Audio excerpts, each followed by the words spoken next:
After 12 months of pregnancy, the woman gave birth to a baby no bigger than an egg. The father was so furious he ran to the mountaintop and shattered a massive boulder. Because of his own selfishness and weakness, he had sacrificed his unborn child to demons to obtain supreme power, defeat the demon clan, and found his own kingdom. The child grew up deaf and mute, his body no bigger than his father's finger. Although Boji was a prince, the people mocked him as if he were a fool. When he was robbed, he couldn't even cry out. Kage took all of Boji's valuables, even stripping him of his clothes. Seeing how helpless he was, Kage told him to wear even more expensive clothes next time. Boji nodded eagerly and agreed. The next day, Kage was already waiting, but he didn't expect Boji to arrive with a group of soldiers behind him. Kage immediately broke into a sweat, but the next second, a voice snapped him back. Boji had shown up in even finer clothes, yet there wasn't a single soldier behind him. Even though he had just been robbed, Boji looked unusually excited because everyone around him despised him. No one ever wanted to talk to him. He treated the robber in front of him as a friend, and said he'd wear even more expensive clothes tomorrow. On the third day, Boji came again, and when he saw Kage, he looked even happier. Only then did Kage realize, this idiot was actually a prince. Boji dreamed of becoming a great king,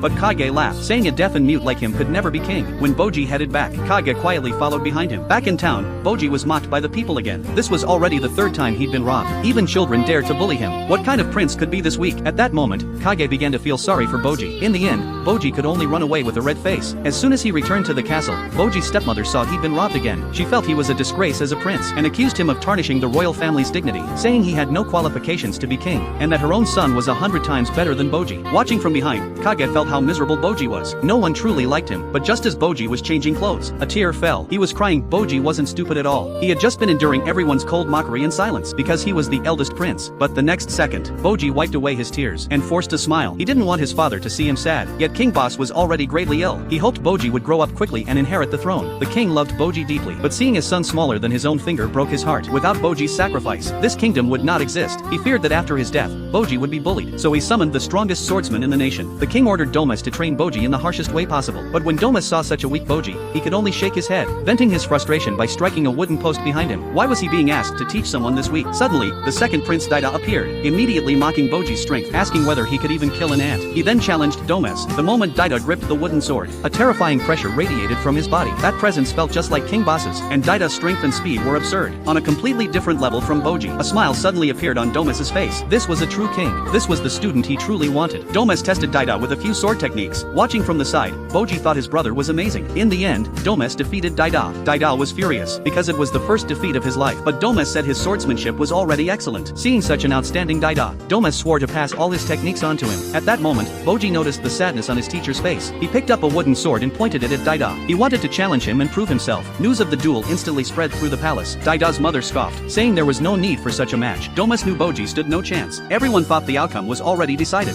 Boji was just asking to be beaten. Their scorn drew the attention of the four heavenly kings. Daida raised his wooden sword and swung at Boji, but in the next instant, Boji dodged it. That tiny movement revealed Boji's hidden talent. No matter how Daida attacked afterward, he couldn't touch Boji at all. The onlookers were stunned. Though Boji was small and weak, he achieved perfect evasion. A soldier had once witnessed Boji dodging every attack in a nest of snakes, and calmly walking away. Now Daida was completely enraged. Boji seized the moment and tapped Daida on the head with the wooden sword. The damage was small, but the humiliation was enormous. The crowd felt this was despicable. No better than underhanded tricks. A true king should face his enemies head-on. Pure dodging could never defeat a powerful foe. The sword saint could no longer stand it, and began signing to Boji. After reading it, Boji looked frightened. The match then continued. The second prince raised his staff and brought it down with force. This time, Boji did not dodge, choosing to face it head-on, but the difference in strength was overwhelming. Boji was smashed hard on the forehead, then another blow sent foam spilling from his mouth. Boji struggled to defend himself, but he was powerless, unable to keep dodging, and could only stand there like a living target. Severely injured, his entire body was wrapped in bandages. The sword saint watched quietly, and sighed that maxed out evasion without strength was meaningless. Such a pity, then silently left the room. Meanwhile, the eldest prince was trapped in a nightmare, dreaming of everyone calling him a coward who only dodged. A worthless weakling with no fighting power. He groped his way to the sword, trying with all his might to lift it, but no matter how hard he tried, it wouldn't budge. The prince broke down crying over his weakness. At that moment, his friend Kage appeared. He encouraged the prince, saying he was the best. He had watched that duel, and believed Boji's fighting style wasn't wrong. No matter how others slandered Boji, he would always stand by his side. After hearing this, Boji felt much better. He pointed to a chest nearby, filled with gold coins, but Kage said he didn't need them anymore. Being Boji's best friend was more than enough.